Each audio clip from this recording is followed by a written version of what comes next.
Hello बच्चों, चलिए शुरू करते हैं। प्रश्नावली 1.4 का प्रश्न संख्या 3 देखते हैं क्या है।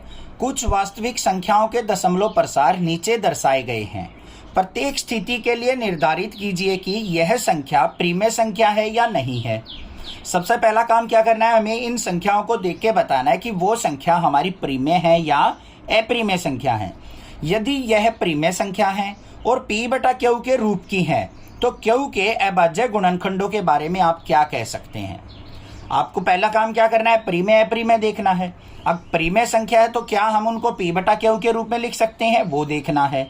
अगर लिख सकते हैं तो Q के गुणनखंडों के बारे में बताना है आपको कि वो किस रूप के होंगे। आया प्रश्न समझ में? चलो देखते हैं।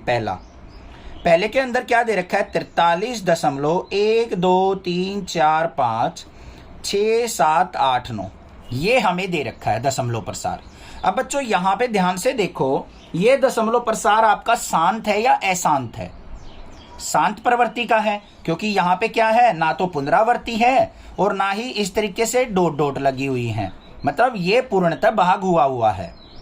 तो इसको हम क्या लिख सकते हैं, यहाँ पे क्या लिखा जाएगा, इसका दशमलव प्रसार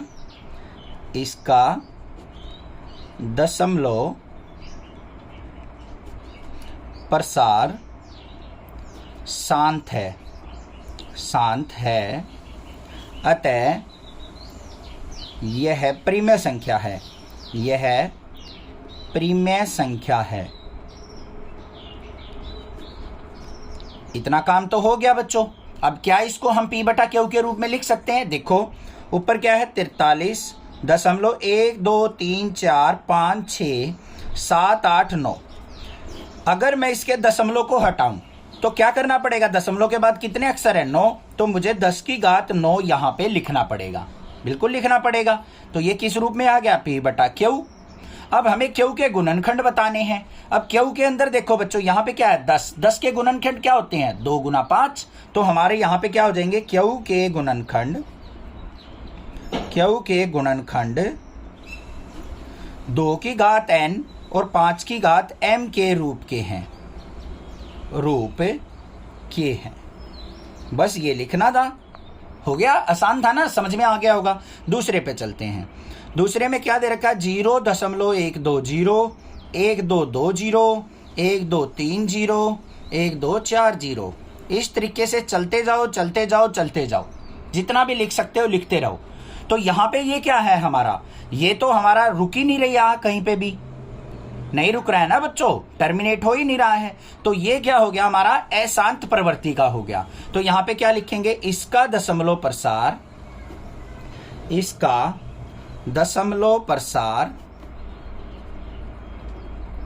अशांत है।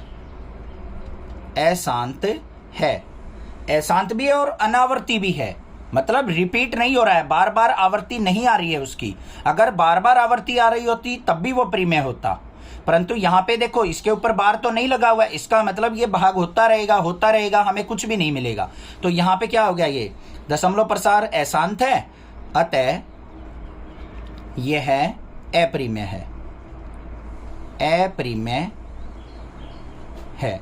बस इसका तो हमें P/Q रूप देखना ही नहीं है, होगा ही नहीं है, प्रीमेय है। तो तीसरे में देखते हैं क्या है बच्चों, 43.123456789। इसके ऊपर उसने क्या लगा दिया, बार लगा दिया। यहाँ पे बार लगाने का मतलब क्या होता है, ये इसकी आवृत्ति हो रही है, बार बार पुनरावृत्ति हो रही है। मतलब पहले क्या आएगा, 1 2 3 4 5 6 7 8 9, फिर भाग करेंगे 1 2 3 4 5 6 7 8 9, फिर भाग करेंगे 1 2 3 4, इस तरीके से आवृत्ति आती रहेगी। तो यहाँ पे क्या लिखेंगे, इसका दशमलव प्रसार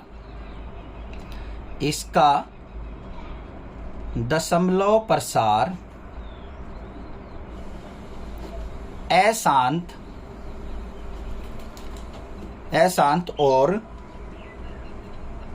आवर्ती का है,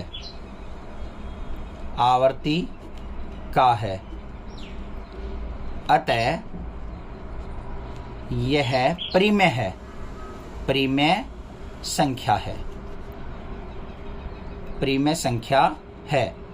अब हमें क्या करना है, ये प्रीमेय संख्या तो इसको P/Q के रूप में लिखना होगा। तो P/Q के रूप में होगा तो बच्चों देखो यहाँ पे, अब यहाँ पे क्या है, आवर्ती वाला यहाँ पे दशमलव प्रसार दे रखा है, तो यहाँ पे क्या हो जाएगा, Q के गुणनखंड क्यू के गुणनखंड 2 की घात n 5 की घात m के अलावा और संख्या भी होगी, और संख्या भी होगी। ऐसा ही किया था ना हमने, पीछे देखा था आपने प्रश्न संख्या 1 के अंदर अगर 2 की घात n और 5 की घात m के अलावा कोई और अपना यहां पे गुणनखंड आ जाता है तो वो क्या हो जाता था हमारा अशांतावर्ती का। ठीक है, बस यही लिखना था। समझ में आ गया प्रश्न? कोई दिक्कत लगे आप मुझसे पूछिए, अदरवाइज चैनल को सब्सक्राइब कीजिए। Thank you students for watching. Next classes video.